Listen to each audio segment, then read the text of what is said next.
গেল রোববার চট্টগ্রামের আতুরার ডিপো এলাকায় মোটরসাইকেলে এসে সিএনজি অটোরিকশার গতিরোধ করে 4 অস্ত্রধারী।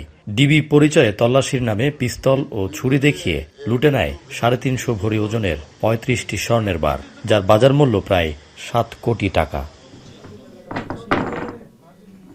চট্টগ্রামের হাজারীগলির এক স্বর্ণের দোকানের 3 কর্মচারী শরীরের বিভিন্ন অংশে লুকিয়ে বহন করছিল এতগুলো স্বর্ণ।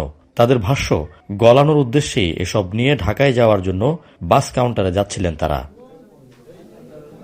এ ঘটনায় মামলা হলে তদন্তে বেরিয়ে আসে পুলিশের চাকরিচ্যুত এক এএসআই এর নেতৃত্বে ঘটে ছিনতাইয়ের ঘটনা।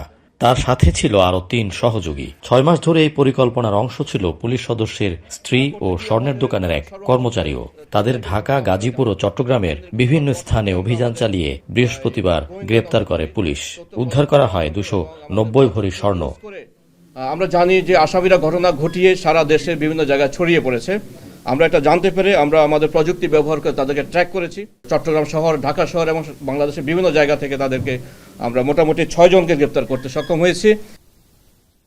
পুলিশের এই সাবেক সদস্যের বিরুদ্ধে এর আগেও বেশ কয়েকবার চাঁদাবাজি ও ছিনতাইয়ের অভিযোগ ছিল। সবশেষ 2023 সালে ছিনতাইয়ের অভিযোগে গ্রেপ্তার হয়ে চাকরিচ্যুত হন তিনি। এএসআই সুমন, সে আগে পুলিশের চাকরি করত। তার এই ধরনের অপরাধ কর্মকাণ্ডগুলো সে আগেও করেছে, যার কারণে বাংলাদেশ পুলিশ তাকে বিধি মোতাবেক তার চাকরিচ্যুত করেছে। এ ঘটনায় একসাথে এত স্বর্ণ বহন করে ঢাকায় নেওয়ার দাবিও প্রশ্নের জন্ম দিয়েছে। এসব স্বর্ণ বৈধ কিনা তা নিশ্চিতে পুলিশের তদন্ত অব্যাহত আছে।